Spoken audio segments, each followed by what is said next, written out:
Hey guys, hope everyone had a good weekend and a good Easter weekend. Enjoyed the time off from school, but um, I don't even remember what day this is. Day whatever 5,681 of quarantine or whatever it is. But we're gonna go over. I'm gonna go over the Unit 4 questions and go through the answers and explain them.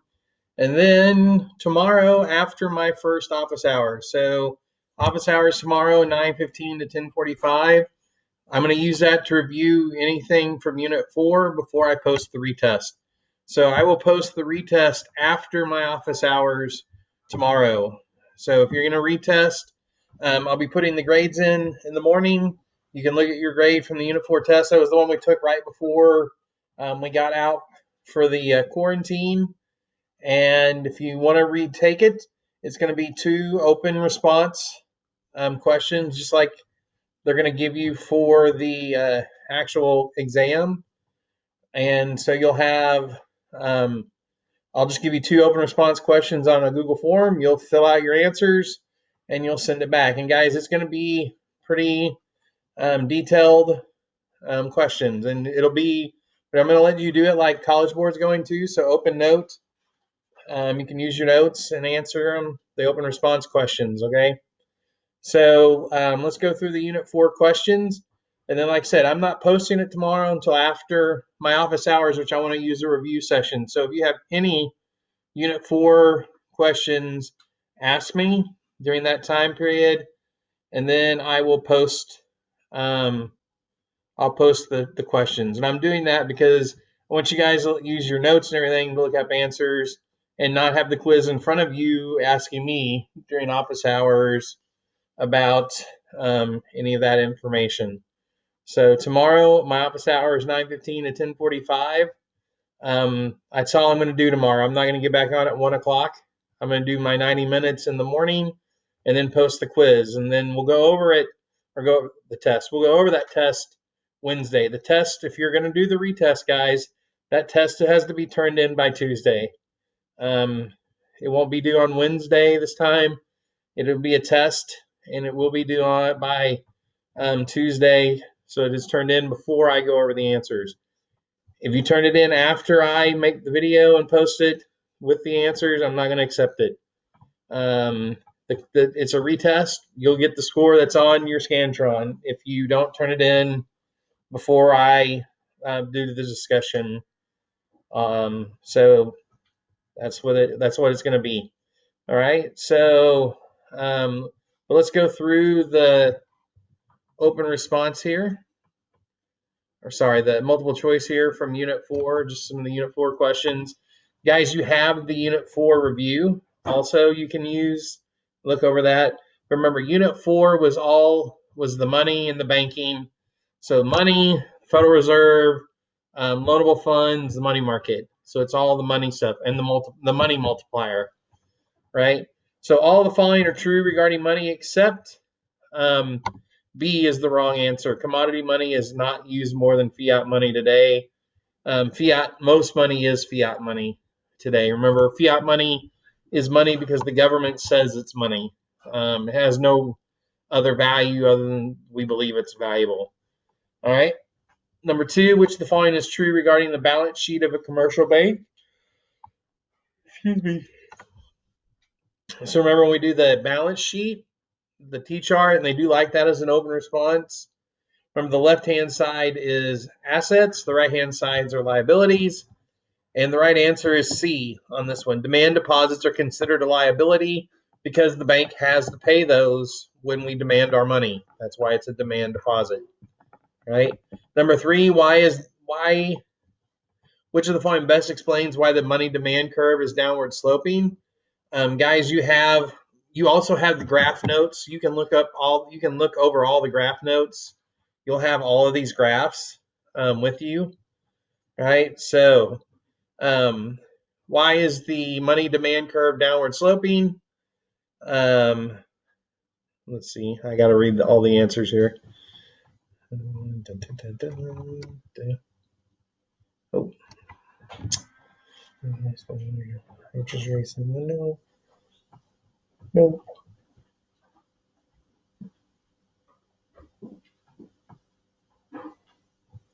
The right answer is C. Higher interest rates encourage people to exchange money for other interest-bearing assets.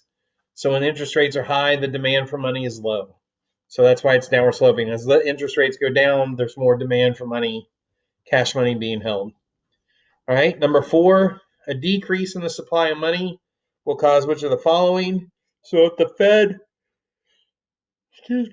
Fed moves the money supply curve to the left, so there's less supply of money. A, an increase in nominal interest rates. Interest rates will go up when there's less money supply. Right. And so there's the graph. Less money, higher interest. All right. Which of the following is the best example of fractional reserve banking? So remember, when we put money in, the bank has to hold a fraction of it. So which of the following is the best example of fractional reserve banking? The answer is A. A bank places $300 of deposits in reserve, and then they can use the rest of it. Right? If the required ratio is 10% and the central bank sells $2 million in bonds to banks, if banks loan out all their excess reserves and there are no leakages, what will happen to the money supply? So remember, when asking about money supply, if the Fed or the question says central bank, which is the Fed, all of that money is new money. So reserve ratio is 10%. Remember the bank multiplier, the money multiplier is 1 divided by the reserve ratio. So I have a multiplier of 10. 10 times 2 is 20 million. And it is selling bonds. So that's the trick. You have to make sure you look and see if it's selling or buying. So remember, selling bonds is smaller bucks. So the Fed is actually taking money out. So how much money do they take out? $20 million. So the right answer is C. Money supply will decrease by $20 million. If it said buying bonds, it would have been a $20 million increase. So you have to look, and guys, if they do this on the open response, they still can be tricky. You have to look and make sure you know if it's buying or selling the bonds. Make sure you read the whole question and get the whole story. All right. Suppose that all banks hold no excess reserves and the reserve requirement is 20%. If Paula deposits $200 for babies that she earned for babysitting, what is the maximum increase in the total money supply? So this is Paula. Her $200 that she earned is already in circulation. So it's not new money supply. So here, remember, if it's not the Fed, you have to hold out 20% in reserve. So she put in $200. What's 20% of $200?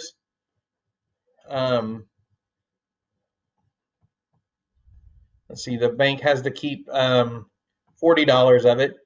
So they'll have 160 to loan out.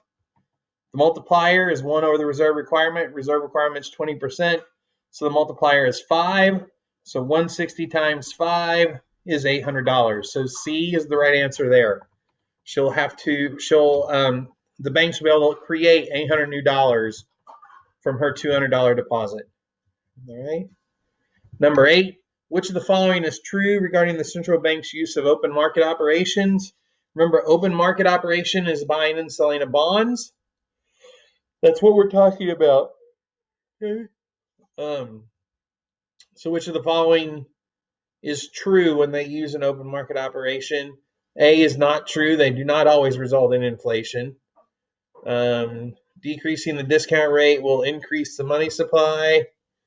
That is not an open market operation, but it is true. Investment will increase when the central bank sells bonds. That is not a true statement because if they're selling bond, interest rates go up, so investment will actually fall. D, interest rates will decrease when the central bank buys bonds. That's my right answer. Buying bonds equals big bucks, more supply of money, moving the supply to the right, lowering interest rates. All right. Number 9, which of the following is an appropriate monetary policy used by a central bank to reduce inflation?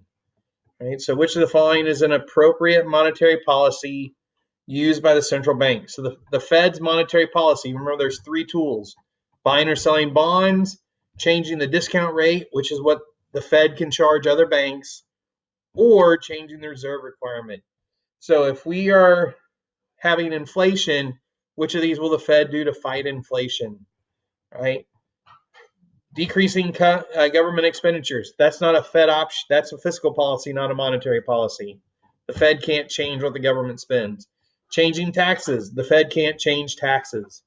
That's a Congress thing. Decreasing the reserve requirement, that would make inflation worse because there'd be more money. Decreasing the discount rate, well, that would make inflation worse because lower interest rates, more money. So the right answer is E. They would sell bonds, sell government securities to fight inflation. Selling bonds, small bucks. All right. Number 10, which of the following combined policies would be the most effective in decreasing unemployment? So now we're in a recession and we need to fight unemployment.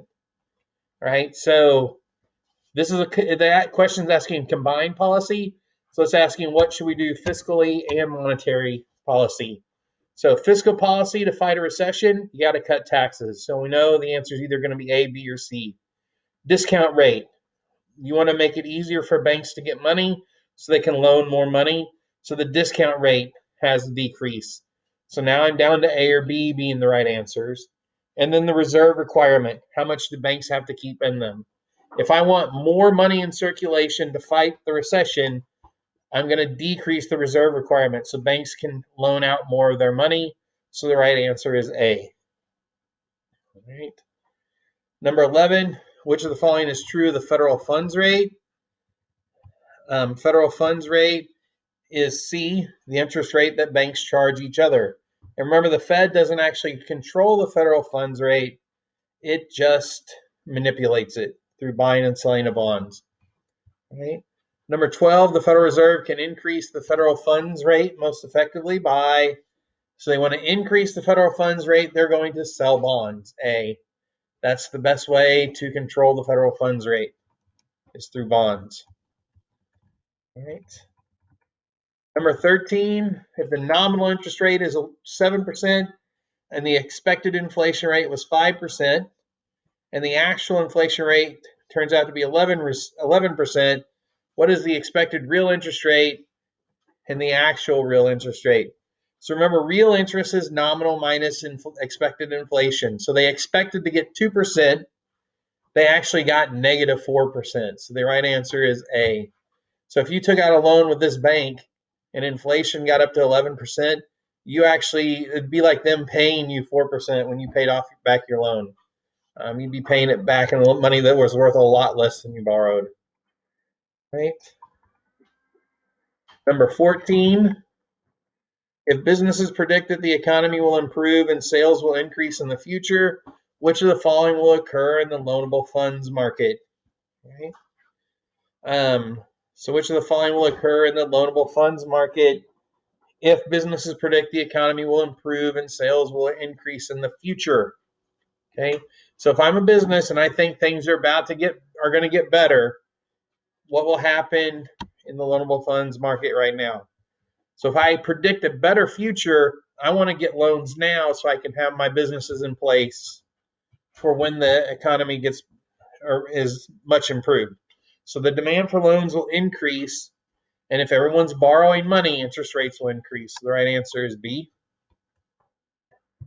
And then here's the loanable funds market. So if there's an increase in demand because people are borrowing more money, interest rates will go up. All right. And then number 15, which of the following is the best example of the crowding out effect?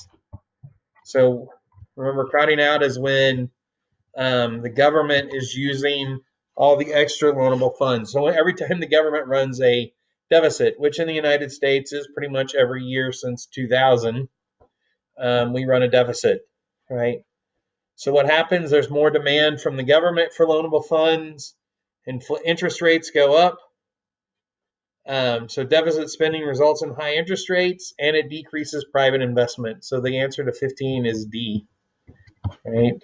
So that's what's going on in the loanable funds market. All right. So the two graphs you need to know for Unit 4, loanable funds market. Remember, real interest rate quantity of loans, supply of loanable funds, demand for loanable funds. Supply is savings, demand is borrowing. So if the question says something about borrowers, you're going to change demand. If it says something about savings, you're changing supply. All right. The other graph is the money market. So remember, the supply of money can only be changed by the Fed. Only the Federal Reserve can change the supply of money. And the supply of money is set at a specific amount. That's why it's a vertical supply curve. The demand for money is everything else. If it doesn't say the Fed, you're changing demand for money. And this is actual like currency, M1. This is demand for money in your hands. Right? So remember the two measurements of money, M1, M2. M1 is money that we need for everyday transactions, our currency, our checkable deposits, what we have when we use our debit card. M2 is the money we're saving. It's long-term use, right? M1 is part of M2. M2 is the larger measure. M1 is the smaller measure, right? So this is all about money and banking. So the other thing I want you to make sure you look at is the review sheet. Just a second here.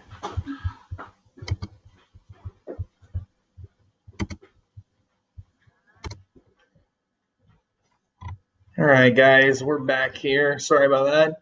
Had to get my flash drive and put it in. But remember, so here's the Unit 4 study guide. So remember everything you need to know about it. So supply and demand of money. Money supply is vertical. Demand for money is downward sloping. Only the Fed can change money supply. Functions of money, type of money, and then the shifters of the money supply are right here. So remember, reserve ratio, discount rate, open market operations, those are the three things the Fed can do to change money supply. Shifters of money, demand, changes in price level, changes in income, changes in taxes. Money multiplier practice. So if the reserve requirement is 10%, if the Fed buys $10 billion worth of bonds, money supply will increase by 100 billion, 1 divided by 0.1. Right, so remember the money multiplier is 1 over the reserve requirement. Monetary policy and aggregate supply and demand. So what happens in the money market, how it impacts aggregate supply and demand. Make sure you look over this, guys. When they do the open response questions for the test, it would not, this is what they're going to, I have no doubt they're going to say like, change something in this graph. Now what happens in this graph? Because of what happened in this graph, explain what happens over here. That's what they always do in the open response questions. I think it's going to be even more detailed since it's open note and they're only going to ask you 2 questions. So make sure you guys look over that, okay? So remember our test, the retest is going to be 2 open response questions. You can use your notes and everything on it. I will not post that test until after my office hours tomorrow. So if you have any questions, if you want to review anything, you need to ask me during my office hours tomorrow. Normally I get back on around 1 o'clock and do a second little round. I am not going to do that tomorrow since it's a test day, right? First office hours, 9:15 to 10:45. And I will put this in the notes too for those of you that aren't watching all the videos. After that review set, after that little my office hours, I will then post the retest. It is due by Tuesday. You don't get till Wednesday. You have to turn it in before I actually make the video. I will go over the retest questions in my video that I will post on Wednesday. If you turn the quiz in after I posted my video explaining the answers to the test, you will not get that test score. You'll get whatever you got on the Scantron. You will not get the retest. So if you're going to do the retest, it has to be done before I post the next video on Wednesday going over the test answers. All right. So I will post that after my review session. I'm also going to I'm going to give you the link to the Kahoot practice again. So you can play a couple of Kahoot games if you need to. I guess you can, do it remotely with people. Just send the code out. Someone can set it up. And I could probably do that actually during my review session tomorrow. Send out a Kahoot code. Just tell everybody, hey, we're playing Kahoot at this time. Here's the code if you want to play. get signed in, and we can review that way. All right. So make sure you go over the Unit 4 review here for those of you that aren't going to do the retest. And then on Wednesday, guys, we'll go over the retest, and then I will post it's a PowerPoint that has it's the 2012 test, I think. So it has every question that was on that test, and we'll go through it. And then it tells you like what percentage of people got that question right, what people got that question wrong, so you can see what they're looking for on the test. I hope everyone had a good weekend, and please go ahead and if there's something on here, guys, log in tomorrow. Ask me before the end of my office hours. Don't forget, I also shared Mr. Clifford's videos where he explains all of these things also in like a short 3 or 4 minute video clip. I posted the video links on the last class period. All right, so hope you guys are doing well. I hope everyone had a good weekend, and I want to talk to a lot of you tomorrow. If you have any questions about any of the Unit 4 stuff and need me to explain anything, log in during my office hours in the morning, and then after those office hours, I'll post the retest. All right. Hope everyone had a good weekend. Hope to see you guys tomorrow.